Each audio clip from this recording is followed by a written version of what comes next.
Bonjour tout le monde, me voilà. Je suis un tout petit peu en retard aujourd'hui parce que dentiste oblige et dentiste retard. Donc voilà pourquoi j'ai aujourd'hui 3-4 minutes de retard. Ça tombe très bien parce que j'ai évoqué en sortant de chez le dentiste, j'ai évoqué l'affaire de la mastication et je lui ai expliqué que c'était vraiment très très important la mastication dans les problèmes de nutrition. Pourquoi? Parce que pour ceux qui ont fait les masterclass, euh, je pense que vous savez déjà l'intérêt de la mastication. C'est la première étape de la digestion. Et en fait, au cours de la mastication, vous les bien mangeurs et les bien mangeuses, ce que vous devez savoir, c'est que les aliments vont être broyés par les dents, ils vont s'imprégner d'enzymes qui sont des enzymes salivaires, mais qu'en même temps, ces enzymes salivaires, elles vont déclencher le processus de la digestion en envoyant des influx nerveux pour préparer les sécrétions au niveau de l'estomac, au niveau de la vésicule biliaire. Donc la mastication, c'est extrêmement important. Deuxième chose, dans les dents et la nutrition, c'est qu'on a pendant longtemps pas négligé, mais je veux dire, on n'a pas valorisé suffisamment, à mon avis, la notion du fait que quand on a des problèmes dentaires, on aura des problèmes de nutrition. Et avant, on pensait que c'était juste la mastication, mais aujourd'hui, on sait également que la problématique, c'est la problématique des bactéries et des bacilles. En fait, ça signifie quoi? Ça signifie que on parle régulièrement du microbiote. Le microbiote, d'abord, je dis bonjour à toutes ceux et toutes celles qui sont là, Shairine, Lydie, Sylvie, etc. Merci pour les 50 000 abonnés sur YouTube. C'est grâce à vous aussi, donc et parce que vous faites la publicité de cette chaîne au point qu'on m'arrête dans la rue de temps en temps pour m'en parler. Donc c'est nouveau pour moi parce que j'avais l'habitude de la télévision. Et les bactéries, donc je reprends sur les bactéries qu'on a dans la bouche, en fait, ce sont des bactéries qui vont finalement se propager à l'intérieur du tube digestif.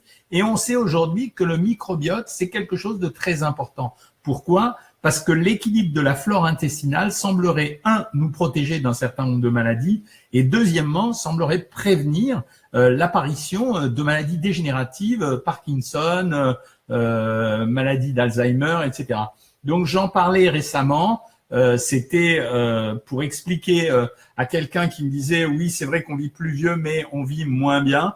Mais on vit moins bien parce qu'on savait pas. Je veux dire, il n'y a pas si longtemps que ça, 20-25 ans de ça, il faut se rappeler qu'on a relativement peu de maladies d'Alzheimer, relativement peu de dégénérescence cérébrale, simplement parce que les individus décédaient beaucoup plus tôt qu'aujourd'hui, et heureusement. Et quand on parle de la qualité de la nourriture à l'heure actuelle, c'est vrai qu'il y a quelque chose à dire qui est exact, c'est que bien sûr on a vécu une révolution industrielle, bien sûr on a beaucoup d'aliments transformés, mais l'industrie alimentaire a quand même permis de distribuer la nourriture à tout le monde, et on a atteint un niveau d'abondance alimentaire qu'on n'a jamais connu, et finalement on vit quand même de plus en plus vieux. Alors concernant les aliments transformés, on progresse de jour en jour, on apprend à connaître les choses, et c'est vrai que maintenant, en fait, il fallait pas dire qu'il fallait supprimer les additifs, il fallait les changer, les modifier. J'ai regardé récemment, je suis en train de préparer un livre de cuisine orientale, et je regardais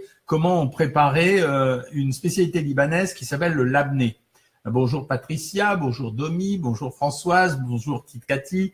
Je regardais comment on faisait le labné. Mais c'est vrai que, en fait, on s'embarrasse beaucoup souvent pour faire des choses à la maison. Et en fait, le labné, le fromage libanais, il est fait simplement avec du lait dans lequel on met un yaourt. Pourquoi? Parce qu'en fait, en mettant le yaourt, eh ben simplement, on met les ferments du yaourt et ensuite, on laisse égoutter toute la nuit et on récupère le fromage. Finalement, on a pris l'habitude de se faire servir par les autres. Ça veut dire que on a pris l'habitude qu'on nous prépare la nourriture, alors qu'en fait, c'est pas si compliqué de la préparer. C'est un peu la même chose pour nos enfants, nos adolescents. Qu'est-ce qui s'est passé au fond? Il y a quelque chose qui m'a vraiment étonné. Au retour de voyage, j'avais amené mes enfants dans un restaurant, mes petits-enfants, et c'était un restaurant de burgers. Bon, et écoutez, phénomène exceptionnel, mes petits-fils n'aiment pas les burgers. Alors bon, c'est comme ça. Donc, il y avait dans les burgers un burger avec du poulet pané. J'ai donc demandé à la serveuse d'enlever le pain et de leur servir le poulet pané avec une salade et des frites. Je suis quand même pas un grand-père modèle. Le poulet, ils n'ont pas voulu le manger. Et moi, je l'ai goûté pour savoir ce que c'était. Il était absolument remarquable. Ça veut dire un poulet, mais vraiment on sentait une bonne qualité de poulet. La panure a été très fine, etc. Mais qu'est-ce qui s'est passé? Mes petits-fils ont été élevés aux nuggets. Ils ont été élevés aux nuggets des fast-food. Pourquoi? Par facilité, parce que c'est sympa d'aller pour les enfants chez n'importe quel fast-food. Bon, je peux dire McDo. Pourquoi? Parce qu'ils ont prévu le fait que ça doit aller vite, donc les enfants ils attendent pas, les parents ils ont pas de vaisselle à faire, on met un petit cadeau à l'intérieur. Et finalement, on a éduqué mes petits-fils de façon tout à fait anodine. Je veux dire, on les a éduqués simplement en leur montrant que les poulets panés, ben c'était des poulets McDo. Et donc finalement, comme ils mangeaient les poulets panés McDo, ben, on était obligé d'acheter le soda et les frites. Et hop, on était grillés. Voilà ce qui s'est passé. Et c'est pour ça que la nourriture de rue, qu'on appelle les fast-food, en fait, ben, ils explosent. Facilité, pas cher, séduction, appétence, et c'est une catastrophe. Voilà. Alors maintenant, je vais répondre à vos questions. Je commence par la question de Mélanie. Mélanie me dit, est-ce qu'on peut rester longtemps à un niveau calorique de 1600 calories? Ben oui, j'en profite pour dire bonjour à Lisiane aussi. Oui, on peut rester longtemps à un régime à 1600 calories. Pourquoi? Déjà parce qu'une femme, les moyennes qu'on a aujourd'hui, c'est qu'une femme consomme à peu près 2000 calories par jour. Si c'est une femme d'âge moyen, d'activité moyenne, c'est-à-dire non sédentaire, et si elle n'a pas de problème de maladie particulière. Quand vous êtes à 400 calories de différence, d'abord, peu d'entre nous savent comment calculer 400 calories de différence. Même moi, je veux dire, je suis pas capable de savoir si j'ai pris 100 grammes de pain, 80 grammes de pain, 150 grammes de pâtes, etc. Donc, c'est pas si grave que ça de rester à 1600 calories. Donc, on peut y rester extrêmement longtemps. Je dois dire que même les gens, alors là, je m'adresse à vous tous, c'est-à-dire les bien mangeuses et les bien mangeurs, mais les membres Savoir Maigrir ou les membres VIP de Savoir Maigrir savent très très bien que par moment, on va les laisser à des régimes à 1400 ou 1600 calories pendant une période longue. L'intérêt de les laisser pendant une période longue, c'est quoi? C'est de réadapter les gens à un modèle alimentaire différent. En fait, la problématique des régimes, elle est là. Ça veut dire suivre un régime, tout le monde peut en donner, mais suivre un régime, être accompagné, et c'est ce qu'on a apporté, nous, avec Savoir Maigrir, suivre un régime et accompagner les gens et les renforcer dans leur motivation et régler leurs problèmes, y compris leurs problèmes psychologiques, c'est ça le plus dur d'un régime. Quand je fais un régime là, en ce moment, je soigne beaucoup de gens. Alors, à part le petit gag qui s'est produit cette semaine avec ce médecin anglais, cette médecin anglais qui m'a téléphoné pour avoir mon bouquin, là, vous l'avez peut-être lu sur Facebook, bon, c'est à mourir de rire. En fait, c'est une femme que j'ai connue, c'est anecdote, c'est une femme que j'ai connue alors que j'étais conseil scientifique du Stevia il y a 7-8 ans. On s'est connus pendant 2 ans, cette femme est géniale. Et en fait, elle m'a téléphoné parce on a gardé les contacts et elle voulait savoir ce que j'avais écrit sur les régimes sans sucre. Et m'a-t-elle dit, ça l'intéressait parce qu'elle avait un patient hyper prestigieux, devinez qui, le prince Harry, qui semble-t-il, alors je ne sais pas s'il est au régime ou si elle lui donne une alimentation particulière, mais apparemment il observe des conseils diététiques. Alors ça ne signifie pas qu'il soit au régime, hein. J'en sais rien du tout, je le saurai la semaine prochaine parce qu'elle va me rappeler après avoir reçu le PDF du livre et pour me dire ce qu'elle en pense. Donc il y a Wes qui se met en marche pendant que je vous parle, ça c'est comique quand même. Et donc en dehors de ça, ça c'était pour vous dire que être suivi et accompagné c'est vraiment important, mais que les médecins, leur rôle c'est ça, mais ils n'ont pas toujours le temps de le faire. Concernant les régimes sans sucre, vous avez vu la progressivité de l'alimentation. Il y a des gens qui prétendent que c'est une mode. Ce ne sont pas des modes. Nos connaissances ont évolué largement. Quand j'ai commencé la médecine, on donnait des diètes protéinées. Je ne sais pas si ça vous dit quelque chose, mais j'ai bourré un certain nombre de gens avec des poudres de protéines, mais vraiment matin, midi, soir. Je ne sais pas comment ils ont fait pour le faire. C'était hyper dur. J'ai essayé, j'ai galéré comme une bête. C'est pour ça que la motivation, c'est extrêmement important. Ces gens-là étaient extrêmement motivés. Donc, je vous parlais de la motivation parce que ces temps-ci, je suis au régime. Enfin, je me suis mis au régime parce que je prépare des émissions avec Benjamin Castaldi et en même temps, je fais maigrir Benjamin Castaldi, mais j'ai un autre présentateur de télévision que j'arrivais pas à faire maigrir. Je vais pas dire son nom depuis un moment. Il avait maigri il y a quelques années. C'était difficile, etc. Sauf que là, il a un vrai projet. Il a un vrai projet. Il sait qu'il va se retrouver à l'antenne avec une grosse exposition médiatique. Et le gars, il est content. Il est heureux. Il va refaire le métier qu'il aime, ça lui fait plaisir. Donc, il a un facteur de motivation, il est bien dans sa tête. Waouh, en ce moment, il me fait une ligne droite. C'est-à-dire que, alors qu'il est parti en vacances à l'île de Ré, il a vachement bien tenu son régime. En d'autres temps, il aurait accepté toutes les invitations, etc. Donc, ça signifie que la motivation, c'est un critère important et qu'il faut trouver la sienne. Celle que vous avez, c'est quoi? Ça veut dire, il y a les motivations vachement fortes. je vais me faire opérer du cœur, j'ai fait exprès de dire un truc extrême, je suis obligé de maigrir. Et puis il y a une motivation qu'on croit légère, c'est je m'aime pas. Je me regarde dans la glace et je m'aime pas. J'ai une mauvaise estime de moi. Et donc ça, si je veux renforcer l'estime de moi, ça me donne de la motivation. J'ai envie de le faire. Donc je vais le faire. Ça va être sympa pour moi de le faire et je vais ramer. Et puis ce qui va se passer, c'est qu'on va créer l'entraînement. C'est-à-dire que quand on a perdu quelques kilos, qu'on a vu que ça marchait, qu'on avait la motivation de départ, après on est parti. Et c'est la ligne droite. Et ça, c'est le boulot qu'on fait nous sur Savoir Maigrir. C'est comme ça qu'on accompagne les gens. Alors, je réponds aux autres questions. Alors, salut tout le monde, hein, Corinne, Béatrice, Flora. Béatrice, j'ai vu les petits soucis que vous avez eus, donc ça m'a ennuyé. Laetitia, Christelle. Alors, Christelle me dit, bonsoir, dans le régime sans sucre ou presque, peut-on faire une phase 1, plus d'un mois, car j'ai perdu 22 kilos, mais il me reste encore 20 kilos à perdre. Oui, à la limite, le régime sans sucre phase 1, c'est un régime vraiment sans sucre. Il est beaucoup plus rapide que les autres. C'est celui qu'on a installé récemment sur Savoir Maigrir. C'est vrai qu'il va plus vite et en même temps, c'est pas inintéressant sur le plan de la santé. Pourquoi? Parce que je l'ai dit et répété, la problématique des régimes sans sucre, enfin l'intérêt des régimes sans sucre, c'est qu'ils protègent notre santé parce qu'on a des doutes maintenant sur une quantité excessive de consommation de sucre. Et j'ai dit sans sucre ou presque, et j'ai raison de dire ça parce que très récemment, une étude a montré que les gens qui suivaient des régimes totalement sans sucre, typiquement les régimes hyperprotéinés ou les régimes avec abstinence totale de féculents, etc., avaient des performances sportives et intellectuelles moins que les autres. Je le pensais, on le pensait nombreux, mais maintenant on le sait scientifiquement, c'est prouvé. Donc ça veut dire qu'il faut conserver des doses quand même de féculents. Je n'ai pas dit qu'il faut blinder, mais il faut en avoir une partie. Je continue. Erika, sur votre livre, vous ne mettez pas le poids des féculents et sur le poisson. Si, en principe, je pense que je l'ai mis. Alors notamment dans le livre Maigrir en bonne santé, j'ai précisé les quantités de féculents, hein, c'est 150 grammes. Et pour le poisson, j'ai toujours donné 175 grammes, avec des petites variantes selon les poissons. Je rappelle que le saumon est un poisson gras. On en mange tous des tonnes et des tonnes, mais le saumon reste quand même un poisson gras. Il faut pas l'oublier. Mais par contre, ça vous interdit pas de prendre du saumon fumé. La seule différence, c'est qu'il n'est pas plus gras, comme quelqu'un me l'a dit cette semaine. Il est desséché. Donc, ça veut dire que pour récupérer les 175 grammes de poisson que vous avez habituellement, il faut prendre 130 grammes de saumon fumé, pas plus.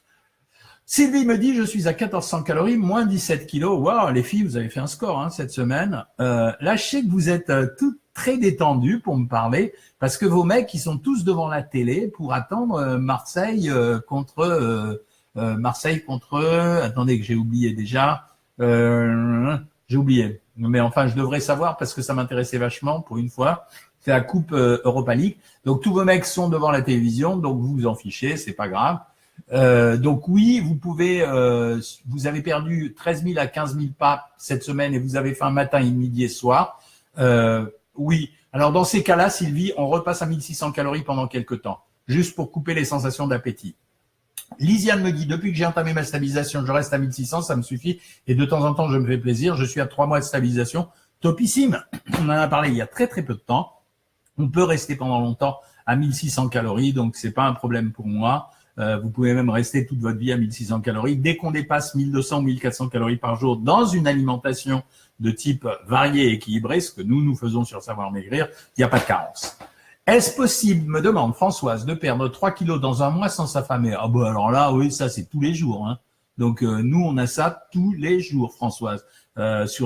C'est vraiment, normalement ce qu'on dit avec Savoir Maigrir, c'est qu'avec les régimes à 1400 calories, qui sont quand même des régimes très doux, si vous pouvez le lui confirmer dans le fil de conversation, toutes celles qui sont les membres de Savoir Maigrir, avec des régimes très très doux, on a entre 3 et 5 kilos par mois. Et 66 ans, alors là, ça m'agace. 66 ans, nous ne sommes pas vieux, Françoise. Les gens ne sont plus vieux à 66 ans.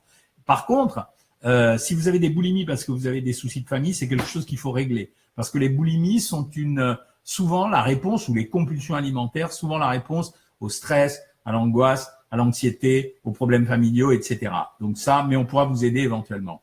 Merci Zakia de me dire que vous êtes ravi de me voir. Nad me dit, j'ai tendance à grignoter en fin d'après-midi. Je bois de l'eau à la place et je mange un fruit, mais ça ne passe pas. Quel conseil me donneriez-vous? Je préfère à ce moment-là qu'on boive de l'eau et qu'on prenne du fromage blanc à 0%, salé ou faussement sucré. Alors, faussement sucré, bon, ça m'intéresse plus. Les édulcorants, vous savez ce que j'en pense. Le fromage blanc salé, ça m'intéresse. Prenez des petits bouts de concombre, découpez-le dans le fromage, découpez du concombre dans du fromage blanc à 0% en petits cubes. Salé, mettez un peu de citron, un peu d'ail si vous voulez. Grignotez ça, vous prenez un pot entier de fromage blanc à 0%, rajoutez plein de fôtes et vous allez voir que ça va passer, Nad. Si, voilà. Denise, ok. Je pèse tout, ma balance est sur la table, me dit Sandra. Attention Sandra, j'ai besoin qu'on prenne le compas dans l'œil à un moment donné. Je veux bien qu'au début, on pèse les aliments pour savoir ce que j'ai demandé à ce qu'on mange. Au bout d'un moment, on lâche la balance et on essaye de se repérer avec l'œil parce qu'après, il faudra bien stabiliser le poids.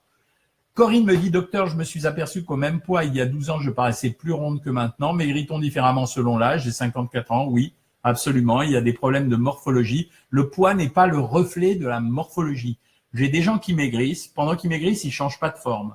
Et puis d'un seul coup, ils arrêtent de maigrir et là, leur forme change complètement. Il y a toujours des décalages entre les modifications de silhouette et les pertes de poids. Et c'est la même chose avec les années. Avec les années, notre corps va changer de morphologie. Salzbourg, oui, Domi, merci. C'est Marseille contre Salzbourg. Moi, je suis sûr que Marseille va gagner. Tite Cathy, voilà, merci de répondre. Mélanie, est-ce que consommer 4 laitages, c'est trop? Non, c'est pas trop, Mélanie, ça va, vous avez le droit. Les recommandations en France, c'est 2 à 4 laitages par jour. Donc, vous avez le droit. Essayez de les prendre à 0% parce que 4 laitages entiers, par contre, ça va faire beaucoup. Malika, Docteur Cohen, je n'ai pas de questions, mais je voulais juste vous dire que j'adore votre travail. C'est gentil, Malika, parce que vous savez que les réseaux sociaux, c'est à la fois un lieu très agréable pour échanger, mais il y a aussi beaucoup de rageux, de rageurs, de jaloux, etc. Donc, mais j'y fais plus attention parce que j'ai le cuir épais. Patricia, 6 mois que je suis avec vous, je maigris très lentement, 7,5 kilos, ça me va, et grâce à tout votre conseil et votre soutien, j'ai beaucoup appris sur la nutrition. Merci Patricia, je suis content, je l'ai fait avec bon cœur, donc je le donne aux gens et ça me fait très plaisir. Françoise, en une semaine, j'ai perdu 1 kilo, très contente, c'est normal. Flora, j'ai une hyperthyroïdie et j'ai pris du poids, ça fait 1 mois que je ne grignote plus, je mange plus sain le soir, un seul fruit, j'ai perdu 2 kilos, top. Georgette, est-ce que ça serait mieux de manger 0% ou entier? J'ai 62 ans et je voudrais perdre 8 kilos. Alors, Georgette, je peux pas donner de régime sur Facebook, mais en fait, vous pouvez très bien vous inscrire sur Savoir Maigrir, c'est pas une arnaque, tout le monde est là pour en témoigner. Et en plus, c'est vraiment ce qu'il y a de moins cher aujourd'hui sur le marché. Oui, on peut perdre même à 62 ans, évidemment qu'on peut perdre les kilos. Manger à 0%, oui, ça m'intéresse dans les régimes quand même, parce que là, partout, je peux gratter des calories, je les gratte, mais je ne veux pas qu'on sucre avec des édulcorants. C'est fini ce temps-là. Mon carnet minceur est vérifié par Lisa et je suis réglo. Je reprends 500 grammes en ne changeant rien. Domi, on vérifie également la situation hormonale. C'est pas impossible. Et de temps en temps, il peut y avoir des prises de poids qui ne sont pas des prises de graisse. C'est pour ça que si jamais il y a un problème, vous demandez à Lisa de vous faire le jeûne intermittent ou bien le régime à 900 calories pendant 48 heures. Sylvie me dit qu'elle adore les stories, j'en veux plus. Ouais, mais il faut que je pense à tout dans la journée, quoi. C'est donc les stories, ouais, j'en fais avec plaisir de temps en temps quand je trouve des sujets intéressants ou quand j'y pense. Ce soir, par exemple, j'allais faire une émission de radio et l'émission de radio a lieu tout en haut de la grande roue à la foire du trône. C'est quand même original, donc je vais faire cette émission. Je crois que c'est sur VDL, c'est avec un gars qui s'appelle Jordan Guinel, mais je l'aime bien, c'est pour ça qu'il y a. Tite Cathy, j'ai pas vu la question, avec plaisir pour vous répondre, mais je l'ai pas vue, donc je vais vous répondre tout de suite dès que je la retrouve, ou si vous me faites un petit copier-coller, ça sera sympa, ça m'évitera de rechercher pendant longtemps. Mais j'ai toujours pas vu la question. Hein. Je suis en train. Vous êtes nombreux ce soir, hein.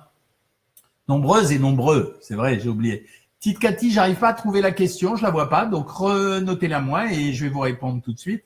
Donc je disais, j'accepte de faire des émissions de radio de temps en temps, juste pour le plaisir parce que c'est des copains à moi, même si c'est dans des trucs originaux comme ça. Denise, vous avez reçu votre diplôme de mini nutritionniste. Ça veut dire que vous avez suivi les masterclass jusqu'au bout. Ça veut dire que le questionnaire qu'on vous a donné, vous savez y répondre désormais. Vous avez des connaissances en nutrition qui sont tellement fortes que vous êtes capable vous-même de coacher vos voisins, l'entourage, etc. Tite Cathy, n'oublie pas de me mettre ta question en copier-coller parce que je la vois pas. Hein. Merci Malika de dire que Savoir Maigrir, c'est le meilleur site de coaching. Les conseils sont top, les diététiciennes sont vraiment géniales. Je reconnais que les diététiciennes sont vachement sympas.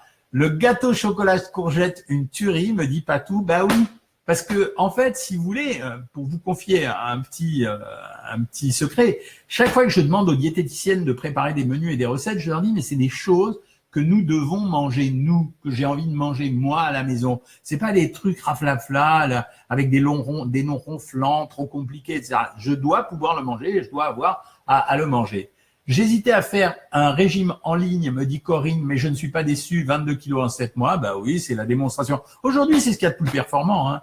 Désolé pour mes confrères médecins, mais un médecin qui consacre un quart d'heure par semaine ou par quinzaine à ses patients pour les faire maigrir, ça suffit pas. C'est pas vrai. On a besoin d'être stimulé tous les jours. Vous adorez Patricia, elle est top, c'est Lucie. Bah oui, mais je suis complètement d'accord avec vous et moi je l'adore aussi. Je ne suis entouré que par des gens extrêmement positifs et intelligents. Séverine me dit, je prends du sucre coco, doc, est-ce que c'est bon? Non, Séverine. Le sucre coco, c'est la même chose que le sucre pour moi, donc ça m'intéresse pas tellement. Brigitte vient d'arriver dans le chat. Bah, il était temps, Brigitte, d'arriver dans le chat parce que ça fait déjà 20 minutes qu'on a commencé. Petite Cathy, j'attends toujours ta question, je le répète. Voilà. Est-ce que vous avez d'autres questions à me poser, mes amis, avant que j'aille faire le guignol sur la grande roue? J'ai pas la fréquence, hein, mais je la mettrai sur ce Facebook si vous avez envie d'entendre. Mais c'est des émissions pour les jeunes. Ça veut dire que c'est un peu folklorique quand même, mais ça m'amuse de le faire. Et en plus, j'ai promis, je vais amener avec moi ce soir. Mais Tite Cathy, elle arrête pas de me dire que j'ai pas répondu à sa question. Il faut reposer la question. Je lui mets. Ah, alors voilà. Donc voilà. Donc c'est ça. Donc ça veut dire que j'accepte de faire des émissions de télé, même dans des contextes ou des émissions de radio, à condition que j'aime bien les gens. Voilà, c'est comme ça. Demain, je serai en direct sur C8 de 18h40 à 20h. J'ai reçu une invitation de Stéphane Bern pour une émission qui s'appelle Code Promo. Alors je ne sais pas ce que c'est, mais Stéphane est un vrai copain. Donc quoi qu'il me demande, je fais. Ben, c'est ça l'amitié. Sylvette me dit, bonsoir docteur, je n'avais pas l'habitude de manger des féculents très souvent et j'avoue que j'ai un peu de mal. Je mange du pain complet ou aux céréales ou Energus 10. Bon, bah super Sylvette, pas de problème. Mais les féculents, ça peut être important, même dans les régimes. Alors, Tite Cathy me dit, bah, il y a un œuf. Ça, c'est le gimmick de ce soir. Il y a un œuf quoi? J'ai pas compris. JMC, notre gourou, il nous retourne le cerveau, mais dans le bon sens. Ça, c'est des trucs sympas. Séverine nous donne une recette, concombre, citron, gingembre, plus feuilles de menthe en boisson. C'est très bon. Alors, Tite Cathy me dit qu'elle me l'a réécrit. On va rigoler ce soir, hein. Sonia, travaillant en milieu hospitalier, je voudrais maigrir, mais je mange en un quart d'heure et sans heure fixe. Que faire? On s'en fiche complètement. Sonia, c'est parce que vous ne nous connaissez pas. Et sur le programme Savoir Maigrir, on explique que la répartition alimentaire, elle est personnelle et individuelle. Donc, chez les gens qui travaillent de nuit et chez les gens qui travaillent dans des milieux extrêmement actifs comme le milieu hospitalier, c'est absolument pas grave de manger en un quart d'heure. On a même des formules ultra rapides. Et en même temps aussi, on explique aux gens qu'ils peuvent manger aux horaires qu'ils choisissent eux-mêmes. Alors, Denise, voilà, ça y est, Denise m'explique la question de Tite Cathy. Elle demandait si elle devait faire la stabilisation, elle a perdu 42 kilos. Bah ouais, quand on a perdu 42 kilos, on y va parce qu'il vaut mieux consacrer beaucoup plus de temps à la stabilisation qu'au régime, parce que je vous le répète sans arrêt, la stabilisation, ça dure toute une vie. Pourquoi? Parce qu'il faut changer de modèle alimentaire. Si on change pas de modèle alimentaire, je vous revois dans 2 ans avec une reprise de poids. Peut-être pas tout ce que vous avez pris, mais la même chose. Bon, ça y est, on y est arrivé, Tite Cathy, hein. Denise n'a plus le son. Ben, Denise, faut appuyer sur le bouton, hein. Le fructose dans les préparations, qu'en pensez-vous, docteur? Je suis pas un fan du fructose, hein, Nad. On sait que c'est un sucre qui permet d'en mettre moins parce qu'il a un pouvoir sucrant beaucoup plus élevé.